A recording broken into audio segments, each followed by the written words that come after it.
रायपुर का मंगत लाल गांव का बहुत ही अमीर आदमी था। गांव में उसकी राशन की एक दुकान थी, जहां जरूरत का छोटा मोटा सारा सामान आसानी से मिल जाया करता था। एक दिन दुकान पर मंगत लाल अपने नौकर जगन से बोला, देख भाई जगन, मेरी एक बात हमेशा गांठ बात कर रखना। ग्राहक हमारे लिए भगवान के समान होता है, तभी उसकी बेइज्जती नहीं करना। साथ ही ये भी हमेशा याद रखना कि भगवान हमें जरूरत के अनुसार देता है। मालिक, आप क्या कहना चाहते? मैं दूसरे शब्दों में समझाता हूँ। अगर ग्राहक तुमसे पूछता है कि चावल क्या भाव दिए, तो तुम उसे बोलते हो 20 रुपए का 1 किलो। जी मालिक। क्या 1 किलो चावल के बदले ग्राहक कभी तुम्हें 21 रुपए या 25 रुपए देता है? नहीं मालिक, ऐसा तो कभी नहीं होता। और जब चावल का भाव ही 20 रुपए है तो भला ग्राहक हमें ज्यादा पैसे क्यों देगा? बस यही बात याद रखना। अगर ग्राहक हमें 1 रुपया भी ज्यादा नहीं देता, तो हमें भी उसे उतना ही देना है जितने के उसने हमें पैसे दिए हैं। एक दाना भी ज्यादा ग्राहक को नहीं देना है, समझे?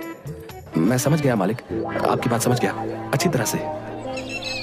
मैंने इतना कुछ ऐसे ही नहीं जोड़ा है, बड़ी मेहनत लगती है और बड़ा हिसाब किताब करना पड़ता है। जी मालिक, सही कहा आपने। गांव के सब लोग जानते थे कि मंगत लाल बहुत कंजूस है। उसके अंदर दया नाम की कोई चीज नहीं। वो कभी किसी की मदद नहीं करता। परंतु उसकी पत्नी शांति थोड़ी अलग थी। वो सोने चांदी से लदी रहती थी, लेकिन उसके अंदर एक दयालु मन था जो सबके लिए दया भावना रखता था। एक दिन सुबह सुबह मंगत लाल अपने घर के बरामदे में बैठा था। तभी उसे किसी व्यक्ति की आवाज आई, कौवे खरीद लो, कौवे, सुंदर सुंदर मोटे ताजे कौवे खरीद लो। कोई मेरे कौवे खरीद लो। अरे ये कौन है जो कौवे बेच रहा है? आवाज से तो लग रहा है कि वो कौवे ही बेच रहा है। कैसा मूर्ख इंसान है, भला कौवे कौन बेचता है और खरीदना किसे है उन्हें? उत्सुकतावश मंगत लाल घर के बाहर जाता है। एक आदिवासी अपनी कमर पर एक कपड़ा लपेटे, कंधे पर कुल्हाड़ी लिए और सर पर टोकरी रखे आवाज दे रहा था, कौवे ले लो, कौवे। क्यों भाई, क्या बेच रहे हो? कौवे बेच रहा हूँ साहब। दिखाओ कैसा कौवा है। आदिवासी अपना टोकरा चबूतरे पर रखकर मुस्कुराता हुआ बोला, ये देखिए साहब। मंगत लाल की आंखें खुली की खुली रह गईं। ये कौवे हैं? जी साहब, ये कौवे हैं। वो कौवे नहीं बल्कि तो मोटे मोटे काले तीतर थे। तीतर का मांस बड़ा ही गर्म होता है और कीमती भी। मंगत लाल ने खुद से कहा, कैसा मूर्ख है, ये इतने बेशकीमती तीतर के जोड़े को कौवे का जोड़ा बता रहा है। मन ही मन खुश होकर, कितने रुपए जोड़े हैं ये तुम्हारे कौवे? 20 रुपए जोड़े हैं साहब। बड़े महंगे दे रहे हो तुम। मैं तो 15 रुपए दूंगा एक जोड़े का। अगर देना है तो दो, वरना मैं चला। नहीं नहीं साहब, आप तो बहुत दयालु लगते हैं। मुझ पर कृपा कीजिए और इन्हें खरीद लीजिए। कहाँ मैं इस गर्मी और धूप में इन्हें लेकर भटकता रहूंगा। आदिवासी ने 2-2 तीतर के पैर एक साथ बांधकर जोड़ा बनाकर टोकरी में रखा था। उसने एक जोड़ा निकाला और जमीन पर रख दिया। साहब, ये रहा आपका कौवे का जोड़ा। ये लो तुम्हारे पूरे 15 रुपए, गिन लो। आपका बहुत बहुत धन्यवाद साहब, आप बड़े ही अच्छे हैं और दयावान भी। अच्छा, तुम्हारा नाम क्या है ये तो बताओ। सेठ जी, मेरा नाम नाथू है।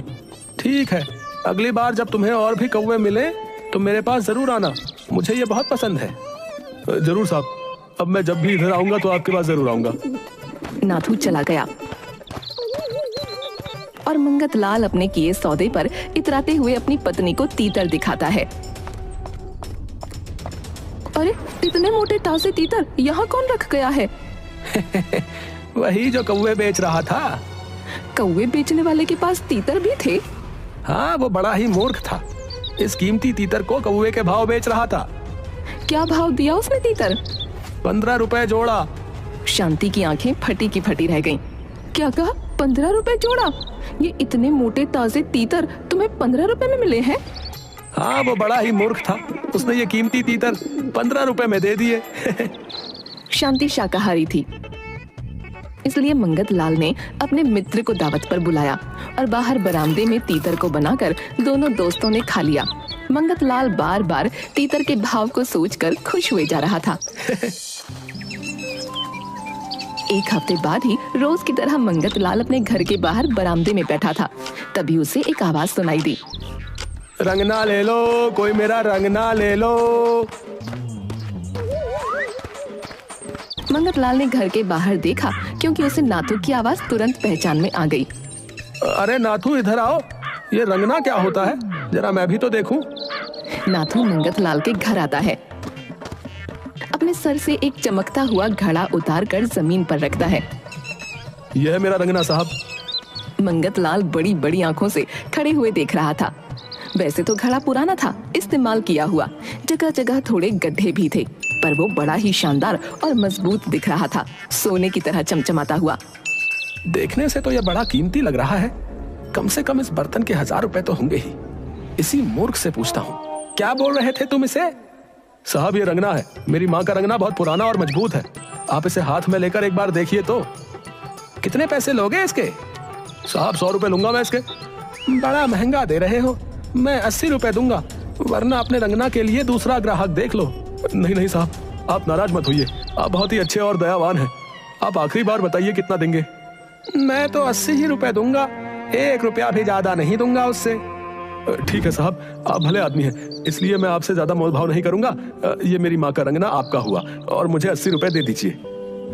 80 रुपए निकाल कर गिनता है और नाथू को दे देता है। नाथू खुशी खुशी वहाँ से चला गया। मंगत लाल रंगना लेकर घर के अंदर जाता है और शांति को सारी बात बताता है और खूब हंसता है। बड़ा ही मूर्ख किस्म का आदिवासी है ये है? 1000 रुपए का बर्तन मुझे 80 रुपए में देकर चला गया।